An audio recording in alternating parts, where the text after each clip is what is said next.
Allison, there are going to be many, many wild evenings with the remote control around here between Wizards playoff games on Easter and Caps playoff games every night. And we'll be broadcasting from Toronto, Canada. Yes, my passport is still functional, at least for now. Luke Jones joins us now. He is not in Toronto, but the Orioles were on Thursday night to begin a 4-game set. And nice start, and I'll just start with this because I'm wearing my Rock the Red shirt. Hey, the Caps, provided some swag for the Orioles that the Orioles apparently wore. Buck Showalter looks okay in a Caps jersey. I mean, we have to figure Adam Jones out, though, right? Right. But, Caps send some swag over to the Orioles. The Orioles wear it. Even Caleb Joseph, who was a Nashville guy, who kind of joked that he'd say, "Oh, okay, if it's not the Predators, he'll root for the Caps." Is he a Predators fan, Caleb Joseph? Oh yeah. See, he's one of your favorites. I know. He is a big hockey fan. In fact, I was talking to him recently about that even. So, he's a big hockey fan. So he's someone that is monitoring what's going on in the NHL, the Stanley Cup playoffs. See, that's what I want. I want a one-on-one with you and Caleb Joseph on WNST talking hockey. He can talk hockey and you can listen. I was going to say, I would just say, okay, Caleb, go, because he would know more than me. But is Gretzky playing? Right. Exactly. Right. I know a little more than that. But so if I told you I had a donut at the game on Thursday night, would you say like Koharski or would you not? No, I would not. See, for a hockey fan, like I get a donut, and if you're a hockey fan, you're like, go have another donut, you fat pig. Yeah, and like a hockey fan would know that's Jim Schoenfeld. And that's only a 25-year-old story now. But, hey, man, Orioles are, this is weird for the Blue Jays because and as much as, those guys wearing Cap stuff, that's a bit of trolling the Blue Jays, right? I mean, the Blue Jays are really scuffling right now, and there may be a change in some departments there by the end of the weekend, right? Yeah, I mean, a bad night for Toronto, that's for sure. You look at the Blue Jays, they're not pitching poorly. Francisco Liriano, for all the jokes of having a 135 ERA after his first start, that was really bad. At least it wasn't infinity. That happens the first week. That's true. He did get that, did retire one batter at least. Right. But he pitched really well. Their pitching overall hasn't been their problem. You look at the runs allowed that they have, it's not out of the ordinary. It's not really that different from any other team in the AL East right now, but they just haven't scored. This team has 24 runs in 9 games. And I know you and I talked, and I picked the Blue Jays to finish second in the division. So, we're 9 games in, but the one question that you had with them was losing Edwin Encarnacion, were they going to have enough offense? And the questions were there with Jose Bautista. Questions were there certainly with Russell Martin, with him being up there in age. Catchers typically don't age well, at least offensively speaking. So far, those questions have gone unanswered and maybe been answered in a negative way for the Blue Jays. So, it's early. There are lots of teams that'll go through a stretch where they lose 8 of 9, but when it comes at the beginning of the season, it can really mess with your mojo. And that's a team that certainly had visions of contending this year. They still could. It's still early, still tons of But this is a worst nightmare scenario. If this is what happened with the Orioles, that you begin like this, you have to stop the bleeding soon. And there's a lot of season left. But, you don't want to find yourself 10 games under 500 trying to crawl out, Right, and it doesn't help that Josh Donaldson left the game.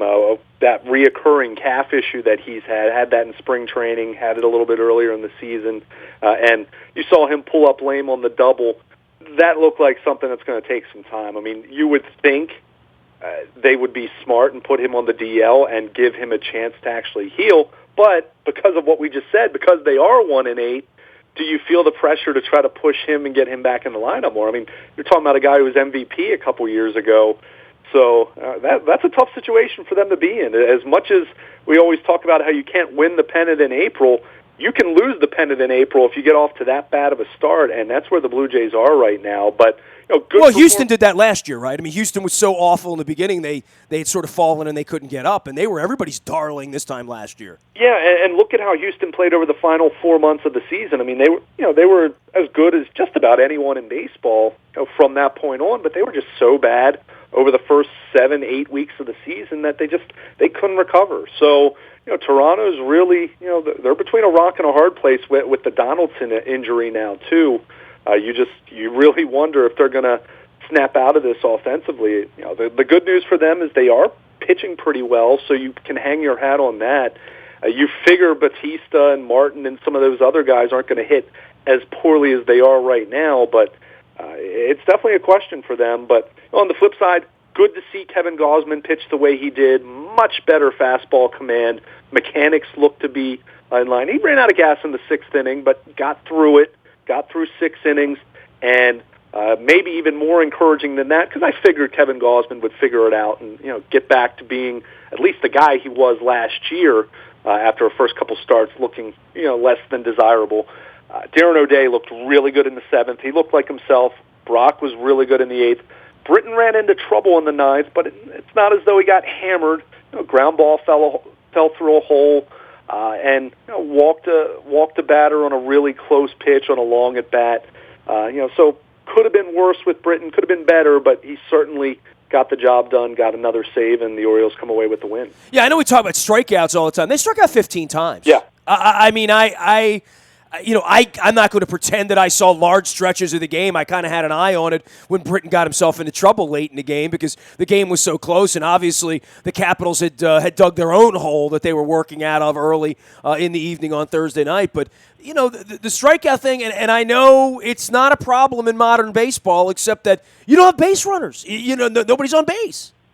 Yeah, and to their credit, as much as we've talked about the offense prior to that second game of the Boston series, not really doing a whole lot, strikeouts hadn't really been a problem so far this year. I mean, they hadn't really struck out a ton relative to some other teams, but there was certainly a market correction in that department on Thursday night. But you'll take it when you win, right? I mean, that's something that you don't mind as much if you're able to win, and if you pitch well.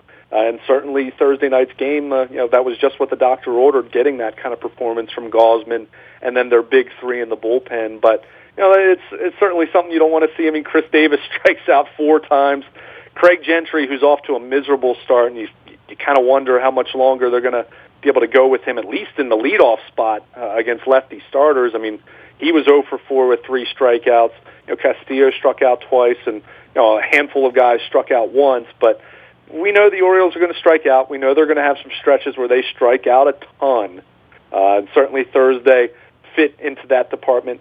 Credit Francisco Liriano. I thought he pitched really well, save for that 5th inning when he ran into some trouble. But certainly not a stellar night for the Orioles bats. But hey, when you give up 1 run over 9 innings, you can afford to have an off night offensively. What's the deal with Gentry? I sort of kind of remember him in Texas. It feels like a long time ago. I went back and checked the stats, and I'm like, this guy hasn't really been a big league ball player in 3 years. Even when he was a big league ball player, he was a bit middling, and we're going back 5 or 6 years when he hit 280 and stole some bags in Texas. But what's the fascination there?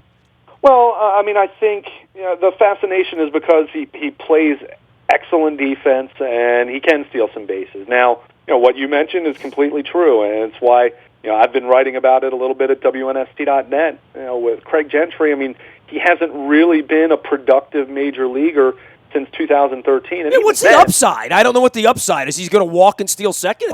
That's the upside, I guess, right? The upside is if he can hit a little bit, you do get really good defense, and you get a guy who can steal some bases, and that's something they clearly are lacking at the corner outfield spots. But the problem is, even if you're a guy that's going to be regarded as a quote, defensive specialist and a guy who is going to run the bases well, you got to get on a little bit. You can't just be a complete zero at the plate, and that's what he's been so far. I mean, he's 0 for 12 with 6 strikeouts. He's had a lot of injuries. I mean, this is a guy who's had concussion issues. He's had other injuries, and that's really what's derailed his career. But he's 33, and he has had all those injuries. You start to wonder how much he has left. He had a really good spring training. I mean, go back and look at his numbers. Played a lot, was on the travel squad a ton, which, you're one of those guys that's traveling to other places. I'm on the bus. Yeah, you're typically playing real major leaguers in those games because we know how spring training typically works and how Buck has used his players in spring training. But that's still a totally different animal than what you see in the regular season. So right now he's getting more opportunities because Joey Rickard is on the shelf, because Michael Bourne, who they did re-sign to a minor league deal earlier this week, he's still working his way back from the broken finger. So, he's getting some more opportunities now than you probably would like to give in a perfect world, but it's clear that Buck Showalter has no interest playing Hyun-Soo Kim against lefty pitching. I still don't understand that. I understand that he was 0 for last year against lefties, but it was 20, 21 plate appearances, something along those lines. He's never gotten a real opportunity against lefty starters, and part of that is because he doesn't defend particularly well, doesn't have range. So I guess I understand trying to give Gentry some starts against lefty starters, and they faced quite a few of those this week, but putting him in the leadoff spot, I'm not trying to be mean here, Nestor. I literally would have anyone else, including Wellington Castillo or J.J. Hardy, in the leadoff spot before Craig Gentry right now. So I don't want to be too hard on the guy because it is only a handful of games that he's played, but when you're someone who hasn't been a productive major leaguer in 3 or 4 years, you don't get the same kind of rope that other guys in that lineup are going to get. So he's got to start producing or going to become really hard to continue justifying carrying him on this roster. Dare I ask you, and rarely do I ask you a question, I don't know if you know the answer or not, who the hell is Alec Asher? And I that's probably a question that Oriole fans are going to be asking sometime around lunchtime on Saturday. Well, it's the same deal as, several years back. Who the heck was Miguel Gonzalez? And a number of other guys who pitched who you never heard from again. Alec Asher. My favorite was Matt Klingenbeck, but that's just my favorite. Yeah, there have been a lot of them. Yeah, it's just my favorite. I could think back to Josh Stinson. Ooh, we'll play that game, are we? I remember someone in the press box when he made a start a few years back nicknamed him Josh Homer Stinson, which I thought was pretty appropriate. Still a fan of Oswaldo Peraza. I still am. Yeah, absolutely. Yeah. But Alec Asher, formerly of the Phillies, he was actually a part of that Cole Hamels trade a few years back. Was in the Rangers system. I knew his name. He's a transaction name. Yeah, he's not a guy that's real high profile or anything like that. Obviously speaking, because the Orioles were able to acquire him for cash considerations back in late March. But pitched well his first start in Norfolk. He's not a guy who's going to throws very hard. He's going to hit about 90 on the radar gun. But of their options at AAA right now, he was kind of the guy who pitched well the first time through the rotation, whereas no one else really did. Aquino and Unoa and Mike Wright, those guys all struggled their first time out. So, coupling that with the fact that he would be on normal rest on Saturday, he's going to get the first opportunity. He very well could be sent right back to Norfolk after Saturday's game, but he's going to get the start. The good news is Chris Tillman is going to begin his rehab assignment early next week, and if all goes well there, and that's a big if, but the fact that he's gotten to the point where they're ready to have him start a rehab assignment suggests that the shoulder's holding up well to this point. He could be ready by the first week of May if all goes well. But in the meantime, Alec Asher is the first man up. I'm guessing he's not going to be the only guy who gets an opportunity unless he goes out there and he pitches well on Saturday. But a guy who was in the Philly system, he's made a handful of starts for Philadelphia the last couple years. Nothing to write home about. What actually wasn't too bad last year. 5 starts, had an ERA of 2.28, but previous year, 7 starts, an ERA of 9.31. So this is a Duquette special. This is a throw it on the wall and see if it sticks. And you know what? If it works out, then great. If it doesn't work out, it's April. Why are they throwing things against the wall? They've had 6 months to plan for this. Well, Lucas. because I guess they weren't figuring on Chris Tillman to not be ready for the start of the season. But I hear you. It's. I'll say this much. I still probably don't mind going about it this way as opposed to giving starts to Yovani Gallardo. You can go out there and pay for guys like that, but don't worry, Ubaldo will start soon. He's a couple days away. Right? He's on turn. But we'll see how it plays out. I mean, if Asher can give them a couple decent starts, at least give them a chance to win. Give them a chance to be in the game. Then they'll just try to kick the can a little bit further down the road until hopefully Chris Tillman's back by early May. All right, so let me say this, and it's taken 15 minutes into the conversation to say this. The Baltimore Orioles woke up on Friday morning, at least for a day, the best team in baseball. Yeah. How about that? Well, they've done a superb job in one-run games, and it's kind of the formula from 2012 all over again. You look at their run differential; they've only scored 2 more runs than they've allowed, and part of that's skewed by that first game in Boston where the wheels fell off the car completely in the late innings. I call that the bad news Bears night. Yeah, oh yeah. I mean, that was ugly, but good news is the defense has looked much better since then. Hardy and Scope turned a beautiful double play on Thursday night. Hardy ranging far to his left, glove flip, really nice play. And the bullpen has pitched really well. I mean, Gausman pitched well on Thursday, don't get me wrong, but the bullpen, save for what happened against the Yankees in that Sunday game, and even that first game in Boston, I still put so much of that on the fact that things just fell apart after their defense let down. I mean, it's tough for a bullpen to get 5 outs in an inning the way that they were trying to do that in the 7th inning of that game. But their bullpen's been really good, other than those 2 nights, and really just the one night where they really didn't pitch well. And they've gotten some timely hitting. Not that the offense has been explosive, but they've gotten runs at opportune times, and they've found ways to win. And right now, when you look at this division and everything that Boston's gone through, and the Yankees are playing well after starting off shaky, but Tampa Bay has come back to earth. Toronto's been miserable. This is the time where the Orioles need to take advantage. This is a time to not run away from everybody, because I don't think that's going to happen by any means. But this is a time to stack some wins and be there and make things more difficult on Boston and make things really difficult on Toronto, who's already 5.5 back. So the Orioles are doing the things that they need to do to win games for the most part, and they'll take it. Certainly big questions. No questions about this team that are any different than really what they were before the season started. But you'll certainly take a 6-2 record to start the season, and now a chance to at the very least at least get a split in Toronto. You would hope that at a bare minimum this weekend, and you would think a reasonable chance to try to win a series if you can take 2 of the next 3. Wade Miley and Sanchez on Friday, Asher and Estrada on Saturday, and Bundy and Happ on Sunday. And Bundy's becoming every 5th day sort of like, hey, what time's that game? 1 o'clock? Oh, I'm going to watch that, right? I mean, he's something to see right now. He really is, and this is, keep in mind, he went through that 5 or 6 start stretch when he first, started the second half, when he first went into the rotation, and everyone's wondering, okay, how long is this going to last? He has to have an innings limit, right? I mean, there was so much uncertainty, and it took him that first start in Tampa Bay, he wasn't great, but after that, he really took off, and he had a 5 or 6 start stretch where his stuff was just electric.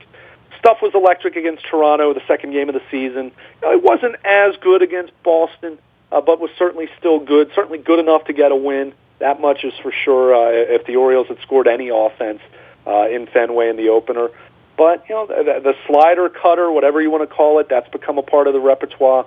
When you have a guy who can pretty consistently command 4 pitches, you have a great chance to win. I mean, that's just, and it's fun to watch. So, he's been their best pitcher so far, and Gausman certainly made a nice statement against Toronto in the opener, but Bundy is the guy right now that, you just said it, it's as close to appointment TV as you can get watching baseball in mid-April, but that's how good Dylan Bundy has been, and I think the sky's the limit there if, and it's the big if, and it's been the big if for his whole career, if he can stay healthy.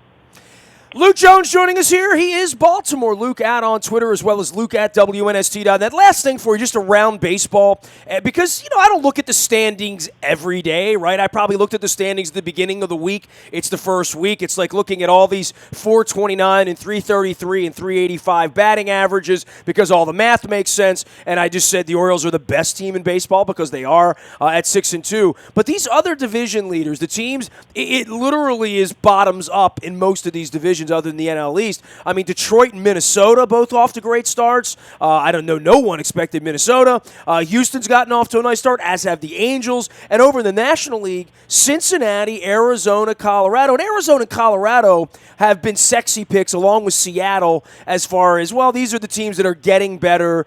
They've improved in the offseason. Arizona bought some pitching last year. Colorado has all these young guns, but obviously will never have any pitching in the thin air. But it's been a good week for the little guy, including the Orioles, I think. Yeah, it really has. I mean, a couple of those teams you mentioned, I mean, as you said, Arizona was kind of a trendy pick last year because of what they did, and it didn't really work out for them, but they've looked better.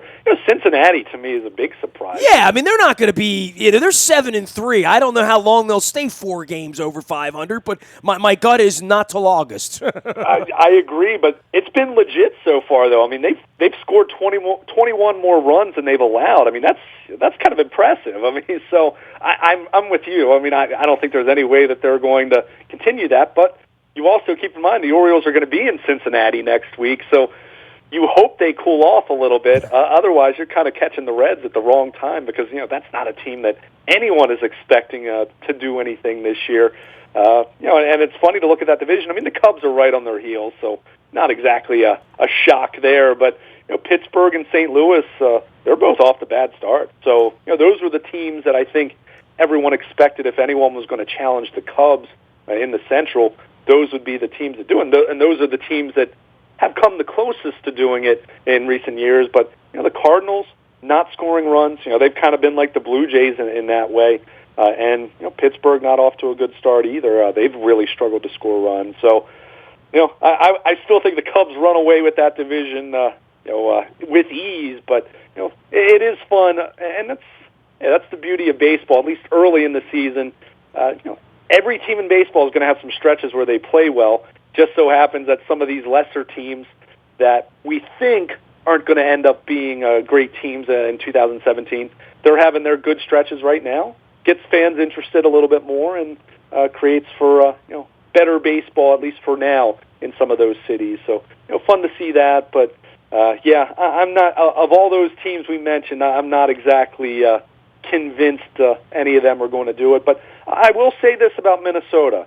Keep in mind, the Twins 2 years ago, they weren't all that bad, and it was a lot of those young players. And there were people who weren't picking them to win the division next year necessarily, or last year necessarily, but certainly were not expecting them to do what they did last year.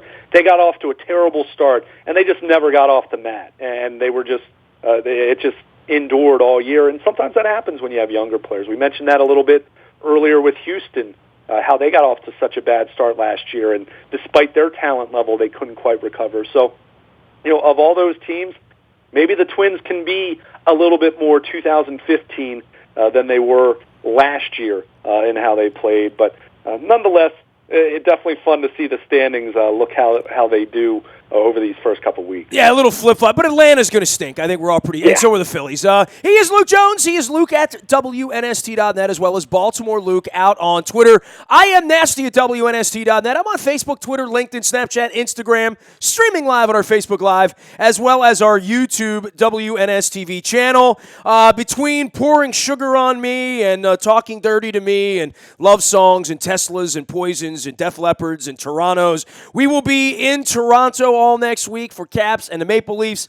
I'm looking forward to it. I'm going to have some fun on some social media as well. I think all of you know I've always had a good time in Toronto, going back to the summer of 1992 when I chased the Orioles up to Toronto, and each team was drawing 3.1 million people. And at least there's a weak Canadian dollar, so my Tim Hortons will go just a little further next week up in Canada. Ed Frankovic's going to join us as well, doing some Caps talk. We're awaiting the Wizards postseason, and obviously the Ravens draft's 2 weeks out. We're going to be talking about pick 16 as well. Anything you missed this weekend is in the Buy a Toyota Audio Vault 24 hours a day from anywhere in the world. Got a lot of hockey stuff in there, a lot of football draft stuff. We've had some great conversations around here this week. Feel free to check that out on your mobile device as well as on our social media. Don't forget the morning newspaper ships to your email inbox. That's all brought to you by Planet Fitness and PlanetFitness.com, where it's still $10 a month to get in the best shape shape of your life. And last but never least, any breaking news, the Orioles comings and goings, and who the hell is Alec Asher? All of that happens out on the WNST Tech Service. That's all brought to you by Coons Ford of Security Boulevard. Dennis Kolatzis and I had a spirited draft conversation. He appears every Thursday from 3 until 5. It is the SSV on WNST, heard Thursdays here. I am a very available individual. Hit me over the weekend. Hit me in Canada. And pray for me north of the border with all of that extra special beer they have up there and hockey fans. It's going to be a great week in Toronto next week. I hope you're tuning us in. I am Nestor. We are WNST.net, AM 1570, and WNST Towson, Baltimore. And we never stop talking Baltimore sports.